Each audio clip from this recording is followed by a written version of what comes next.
What is up, everybody? I am Ant, and I'm joined by my good friend and longtime co-host, Carlos Caribbean cool. Carlos Caribbean. Cool. How are things in the Caribbean, Carlos? It's cool. Cool. It was pouring rain over in my parts in New England over here. Yeah, terrible day. A lot of rain, but I do like rain, and I do feel like we needed some of it because we were in a drought. So happy to have that rain. But I'm glad things are cool in the Caribbean. Things are cool over here. And I hope things are cool with all of my listeners and everybody who is checking us out on YouTube or Spotify, Apple Podcasts, wherever you're listening. Thank you. We are here to cover, well, we are the Uncensored Pro Wrestling Podcast, first of all. We are your go-to for everything pro wrestling related, and it's all uncensored. So we don't give a fuck what the motherfucker say or what any motherfucking person thinks. Uncooked, uncorked, unmotherfucking Fucking censor. Thank you, sir. There you go. So we are here to cover WWE SmackDown from September 16th, 2022, live in Anaheim, California. Anaheim, close to Disney World. Very really? close. Yes, sir. Go to Space Mountain. I've never been to Disney World before. I've only been to Disney Springs. I got engaged in Disney Springs. Oh, really? Nice. I sure Disney did. Springs for all the stores and stuff, but I never been to Disney World, like with the part with the I love roller coasters, by the way. I love all those all rides, like roller coasters. I don't even scream. I just it's fun to me, honestly. Yeah, I'm the opposite. I'm terrified of coasters. Give me the teacups. Oh my god. Oh, you're lying to me right now. No, what? I don't. Yeah, and I did brave Splash Mountain though, so I did do that. So, and that was fun. Speaking about people having to brave some things coming up soon, Logan Paul comes out to the ring. And, okay. Let's start SmackDown then. Yeah. I didn't even know. Okay. Yeah. See, Carlos, I'm bringing things in. You just like to change conversations quickly. We just jumped from roller coasters from teacups to freaking Logan Paul coming out to them. I think I'm trying to cover the fact that I just told the whole entire world that I'd rather do a teacup ride than a intense, insane roller coaster. That's cool. That's all right. Everyone's unique and different. That's cool. But Logan Paul is also unique and different. And he basically says that. So, backstory here, Roman Reigns is on Logan Paul's podcast. And I guess when Roman Reigns left, Logan Paul tweeted some things out basically saying that he wouldn't mind. No, like literally like when he left, so literally like on live on the podcast, like he said it like himself. He was like, I'll beat that man. If I feel me against him, I'll beat him. Oh, okay. So on the podcast, thank you, Carlos. Carlos knows more about this here. I'm the old guy. But Roman was really good on the podcast. He like pretty much went through everything, but you could tell that those guys were all getting on his nerves. Like you could tell Roman was getting annoyed, like very annoyed. Okay. Like throughout the whole podcast, you could tell because they weren't like taking shots at him, but like they were just like annoying him. You could tell. Well, he basically says that he being Logan Paul, that he challenged Roman Reigns while he was on the podcast. Well, he didn't challenge him. He basically said that he would beat him up. He says that he has set up a press conference for Las Vegas between himself and Roman Reigns. And, maybe he will challenge Roman Reigns at that press conference. Before he can go on, Paul Heyman, Sami Zayn, and the Bloodline come out to the ring.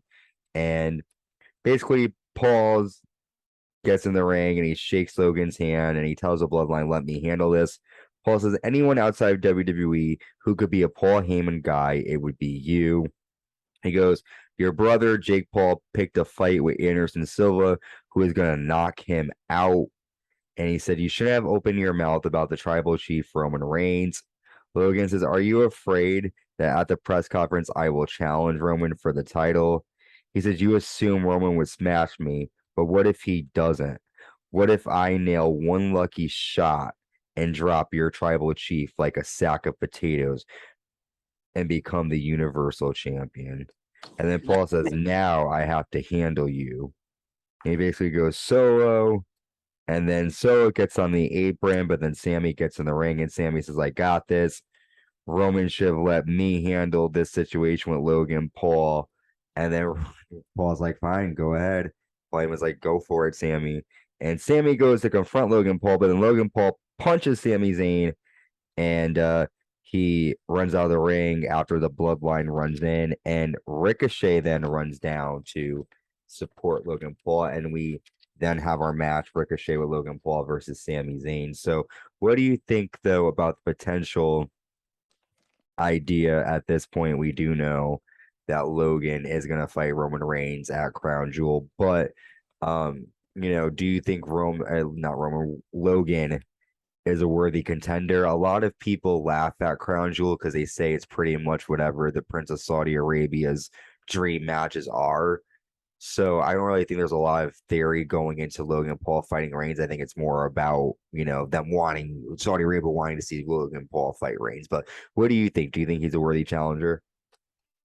I mean, it's gonna be a big money match, but no, I don't think that he's a worthy challenger. He only had like one match so far, well, like two, but still, I don't. It's gonna be a big money match. They're both gonna get big paychecks. That's for sure. Yeah, and I'm not gonna be an idiot and critique it before it happens. I do think that they will put on a really good show. Like what Logan Paul could pull off against Roman in like a match. I think he'll be able to do some high flying offense because you saw him, take on the Mysterios and then he did fight the Miz.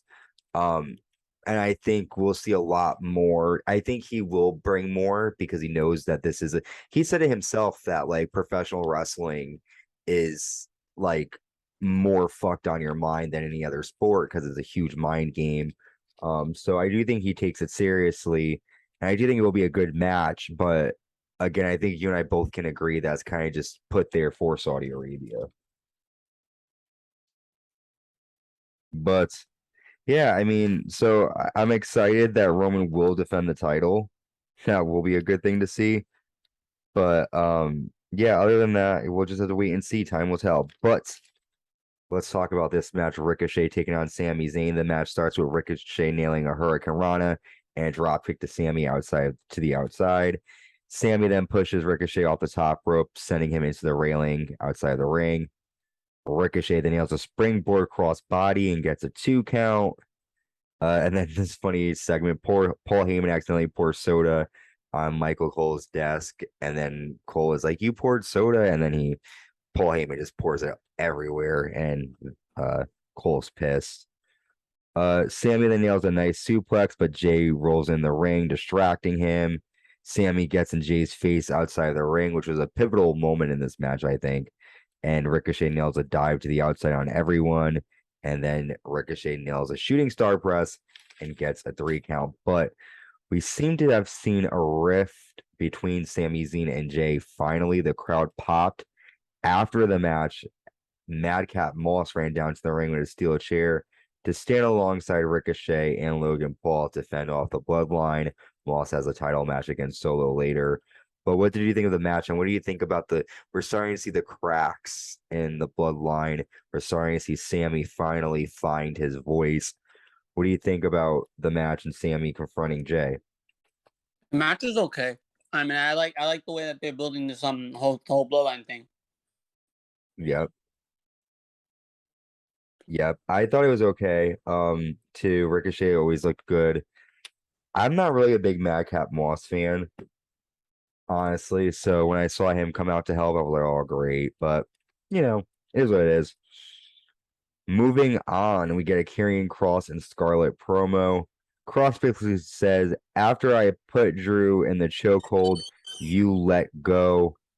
Karrion says, I changed timelines and rewrite history. You will be on a continuous loop, and I'll make sure you never get out. So some real strong, scary words there from Karrion Kross. Drew McIntyre, dude, like he's on the hunt for you. And yeah, what do you think of Karrion Kross and Drew McIntyre? That's gonna be a good feud, but I feel like Karrion Kross should be wrestling more. I'm tired of all these like promos already. Yeah, he wrestled a lot more in NXT, so I'm surprised why they're not using him more. Maybe they are trying to save him. I don't know, but I do agree that he should be wrestling a bit more if his word is gonna really start to mean anything. One thing though, so I feel like the way that they're using Karrion Kross now should have been the way that they used Cody. And it's because like, look, when Cody debuted, like they had him wrestling almost every week on Raw. Yeah. I feel like they should have used him like instead of wrestling every week, like just promos or like backstage stuff, and then like wait for the pay-per-views to have a match. Because like him wrestling every week on Raw is like kind of like they're overusing him. And like with Karrion Kross, they're doing it totally the way that I feel like they should have done Cody. Like don't use him too much. We're gonna get like sick of him. He's, fans turn on wrestlers easily these days. Liv Morgan, friggin' Seth Rollins, it happened. Damian Priest. The fans like they have a short attention. Not us, but like the fans these days have like short attention spans for like people, and I guess they just like I don't know. I feel like event like if they keep on using Cody the way they have before, like when he first came back, like they're gonna get tired of him, and then hopefully they don't. I really hope they don't. And then like they're gonna turn on him. Then he's gonna start getting booed. Then he's gonna turn heel, and. I agree with you. I'm feeling like they're gonna have to um basically I think they're gonna have to figure it out with him because I do think that I do hear you about Cody, how they sort of maybe might have pushed him a bit too strong too fast, like by having him. Not pushed him, but like I love Cody. That's why I love Cody. It's not I don't have it's like I don't want the same thing to happen to him that happened to all the other guys before. Like, look, having him on wrestling on Raw every week and then all these live events, they're gonna like either drain him out or they're gonna, fans are gonna turn on him like, oh, I gotta see him again. Like, I don't know, it always happens these days. I don't like how it happens. Like, it happened to Liv, it happened to Seth Rollins. It's just a few names that has happened to. Yep. But it's like they're doing good, but they're doing good. I guess like they're probably trying to stop that from happening of having him do promos instead of having a match every week. They're trying to like.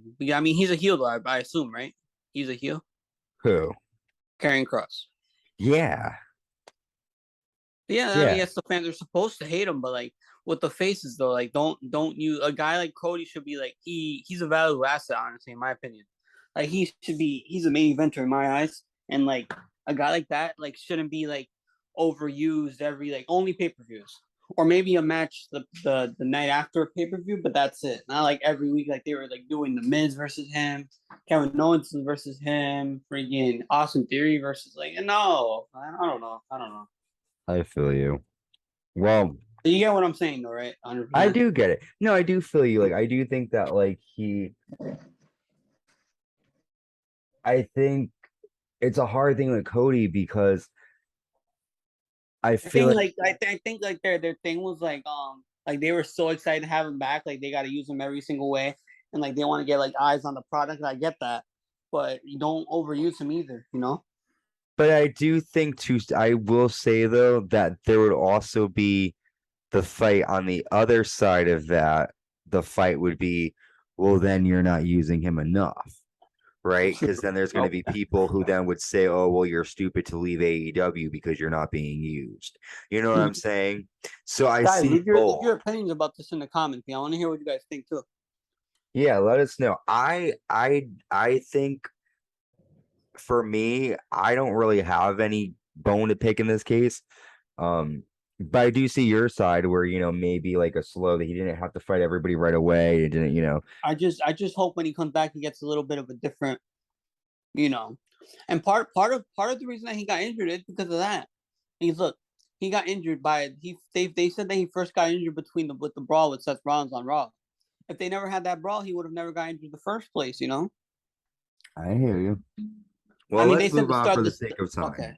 okay. But All I right. do hear you though. I do. Cody Rhodes, listen, I want to make an episode just talking about that. I thought Cody was coming back the other night, but anyways, Really? yeah, I don't How? know what's wrong with me. What So happened? We then see. Oh, what do you mean? What happened? Like, oh, who? No, like I what made you think that? um, I think it was. What was it about? Something I happened. It might have been. I say Royal Rumble. You say Royal Rumble? Could Yeah. be. Yeah, probably. Also, I think Cena might be making an appearance at Royal Rumble too in the match. Maybe these early predictions from Carlos here. Well, let's move on. So we see Max and Maxine Dupree in the ring, and Max, as we are here, introduce the back to school collection.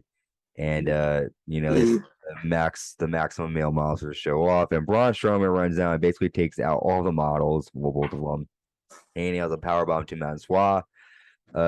Chad Gable comes out and Otis attacks Braun Strowman from behind. Otis nails a running splash in the corner, and the World Strong gets slammed. However, Braun Strowman gets up and challenges Otis to come into the ring and fight him, but Otis and Chad back off. So Otis being able to overpower Braun Strowman tonight. What do you think? Oh, this is a big guy, you know. I wasn't surprised. It's just like I don't know, like where they have Braun Strowman around that guy at all. I don't feel anything towards him. Yeah, it's a weird situation. I agree. Like he came back, but there's no really hype. Like people are happy, but like Johnny Gargano is getting a huge, crowd reaction, and I think Braun is too. But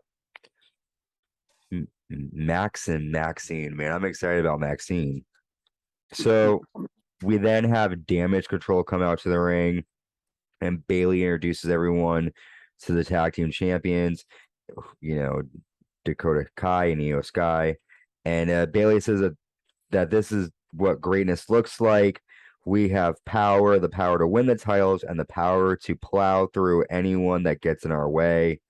Raquel comes out and calls them powerless, and she'll be taking on Bayley tonight with Damage Control. So Damage Control now is basically just going to take over the women's division right now, I feel like. Um, but let's go over the match first, and then we'll talk about our thoughts. So just some quick notes. Raquel charges into Io, sending her into Dakota Kai outside the ring before the match starts. Bayley sends Raquel into the ring post, but Raquel nails a big boot.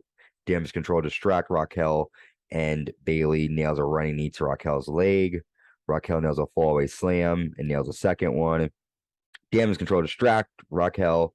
Raquel still is able to slam Dakota Kai onto Bayley and nails a flying elbow drop. However, Io rakes Raquel's eyes, and Bayley hits the rose plant and gets a 3 count. After the match, Damage Control attack Raquel until Shotzi runs out and makes a save for her friend. So Damage Control just taking over. What do you think of Shotzi making the save afterwards? Or is Shotzi gonna take over for Aaliyah?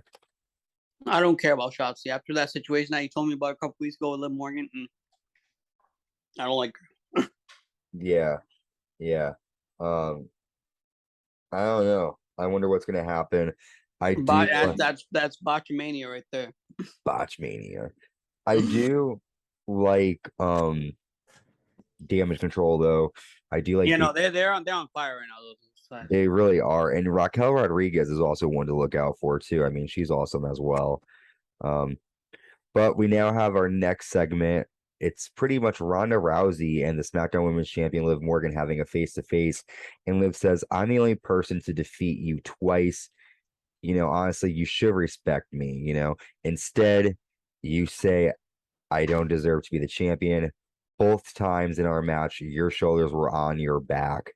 I want you, and I want this at Extreme Rules, and I want to be an Extreme Rules match. And Ronda says, you want this match with me? Fine, but it's your funeral. And she leaves. So what do you think? You think it's going to be Liv's funeral? Honestly, I feel like Liv's nuts for this match. Like she's like, why would you choose this type of match for against Ronda Rousey? I hope Liv wins, but yeah, Ronda's probably gonna get like most the better of her a couple times. Well, yeah, and I think Liv has a lot to prove because the times that she won, they've been controversial, and I think that might be her downfall because if you're fighting Ronda, you're fighting her in Extreme Rules. You're not just fighting her in a regular match. Like, Shayna listen, Baszler might be down her side. If you beat Shayna clean, you should be able to beat Ronda easily, especially Extreme Rules when you have weapons to use. So we'll see. This is kind of the make or break it for Liv Morgan. It seems like at Extreme Rules. I'm honestly patiently waiting for Charlotte Flair to come back. I've been hearing some rumors that she's kind of how do you say it, tempted to go to AEW. Interesting. That would be like a lot of money lost by WWE if they let her go like that, right? I don't think they would. I think she's a WWE person. Her man is over there though. Yeah, but so is Lena Vega's. You know damn well Charlotte's not gonna get the type of money that she's getting in WWE right now. And who's to say that Andrade is going to stay there forever? A lot of wrestlers are unhappy there. So, yeah. And also too, you got to look at it like this. Just because, like, for example, like, just because someone works at a different wrestling company doesn't mean that it's the right company for you. It might be the right company for the person you're with, who might have different wants and needs. But Charlotte is like in WWE's eyes, like the golden child of the women. And so when you're on that platform, the only time you're going to give it up is when you're not on that pedestal.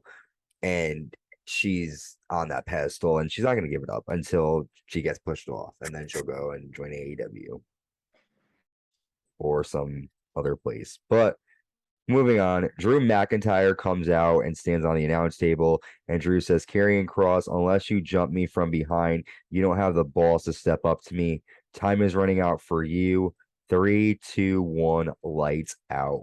And I'm wondering if he's challenging Karrion Kross to a lights out match at Extreme Rules, because that's pretty much Triple H's no holds barred match is a lights out match. But Drew and Kross are definitely gonna finally come to blows soon. I don't know when, I don't know where, but they're gonna go at it, and I'm excited. We then see Solo Sikoa backstage, and he basically says that Jey Uso is off of his game. I love this part. Oh yeah, talk about this. And then he asked Sami if he's coming with him. He said, Jey, you're off the game tonight. Sami, you coming? Again, planting seeds. Something's gonna happen. The bloodline's gonna break soon, and I feel like they might moving to like pushing Jey out. It could be, but then that's gonna create cracks because you can't. You really just want to see Sami Zayn versus Roman Reigns at Royal Rumble. I do, because I think realistically. We already seen Roman defeat Sami easily clean. Sami's not going to be. I know, but like, there's more of a big fight feel for Sami, because there's more of a story to this. There's more of a reason to care about this match than when they fought, whenever it was that they fought before, because now Sami has more passion because he worked for Roman. He's done everything for Roman, and it's not enough. He wants to be a champion. He's never been WWE champion, and he might snap, but right now the fraction would be, okay, if Jey gets kicked out, his twin brother is not going to want to be without his brother. And that will cause a situation where the Usos might have an issue with Solo and Sami, because Solo keeps. And I know brother wouldn't want to, but twins are different than brothers. Twins kind of have that one mind thing. But anyways, so we have the NXT North American title on the line. Solo Sikoa with Sami Zayn taking on Madcap Moss. And Solo nails a big kick and a headbutt to Moss. Moss sends Solo into the announce table, but then Solo sends Moss into the railing. Solo nails a huge spinning heel kick, belly to belly, and a running hip attack in the corner. A Samoan dropping, he gets a 2 count. That's Solo. Madcap nails a fallaway slam. However, Sami Zayn pulls Solo out of the way from Madcap Moss, and Moss chases Sami around the ring. Solo nails a super kick and a spinning Solo, and Solo is still your NXT North American champion. I knew that was going to happen. They wouldn't give him the title, but you did hear he did vacate it, which I don't understand why they would even do that. But that was probably Triple H's first L as CEO. Well, I think it's probably because he's not going to be defending it on NXT anymore as much because he's going to be on the main roster. So it's kind of like, what's the No, point then of having? just bring the title up to the main roster with them. Yeah, but then it wouldn't be the NXT. It would have to be the WWE North American title, and then they would have to Okay, get. then do that. Yeah, but then they'd have to make a new. They'd have to make an NXT North American title again. You know what I'm saying? Because that's NXT their doesn't like need intercontinental title. NXT doesn't need that belt though. But in Triple H's eyes, they do. The only title they would have is the NXT title. Not every wrestler is going to fight for the NXT title. Do you really think the friggin' what's the guy's name? Quincy Elliott really should be NXT champion? That'd be the only title he would fight for. Just saying. But anyways, moving on. Next week, we know that we have Otis taking on Braun Strowman, and we find out that the undisputed Universal Champion Roman Reigns will be returning live. Excited to see that go down. That's exciting. But we are at our main event, the four-way number one contendership match for the WWE Unified Tag Team titles. Next week, the titles will be on the line. Hit Row with B-Fab taking on the New Day. Imperium with the Intercontinental Champion Gunther. And the Brawling Brutes with Sheamus. The Brawling Boots. So here are some notes from this match. Top Dollar launches Adonis onto everyone outside of the ring. Xavier Woods flies onto everyone, and then Kofi Kingston does the same. Butch pulls out Ludwig Kaiser's fingers and steps on his arms. Wasn't me, but it was last week when they promoted this match. Wasn't the Street Profits on the promotion? And they like changed it. I feel like they changed a lot. I think so, yeah, because even Alpha Academy, I think were even on there too. I think they changed the whole match. I think they put the Brutes and Imperium in place of Alpha and the Profits. Wonder why. I don't know. But anyways, Xavier Woods hits Butch and Adrian Adonis, and Ashanti Adonis with a double DDT. Top Dollar slams Butch and the New Day members at the same time. Rich Hollins nails an Alabama slam to Top Dollar and gets a 2. Imperium nailed an Imperial bomb to Kofi Kingston, but Rich Hollins sends out Imperium members and he pins the Brawling Brutes. He pins the New Day. And now the Brawling Brutes will take on the Usos for the Unified Tag Team titles next week on SmackDown. That was a lot to say. So what did you think of the match, and do you think the Brawling Brutes are worthy contenders? Great match, yes, and just a weird ending because like just when they were about to start celebrating, SmackDown just went off the air. Mm-hmm. Did you know maybe they ran out of time or something? Maybe they went a little over, but like literally like when the bell rang, that's when the SmackDown just went off the air. Yeah. I was like, what the hell? You think like you're anything to celebrate or something? No. Yeah, I noticed that. It was like very it was very just fast, like boom, like fast paced. And I was just like, okay, well, this is I guess this is what's happening. So are you not excited for the match? I think it's because you already know what the outcome is gonna happen. Well, speak your mind, Ant. Come on. I don't know. I mean, you could start to see some issues between the people. Like you could see the meaning, like you could see like maybe the Usos could lose, and there's an I don't know. I feel like Imperium should have won. I do too. I would love to see Imperium versus the Usos. That would be exciting. Maybe they're trying to save it. Yeah, definitely. What was your favorite part of the show? My favorite part of the show. For me, I really liked Corn. No, that's a meme going on. Did you ever see that? No.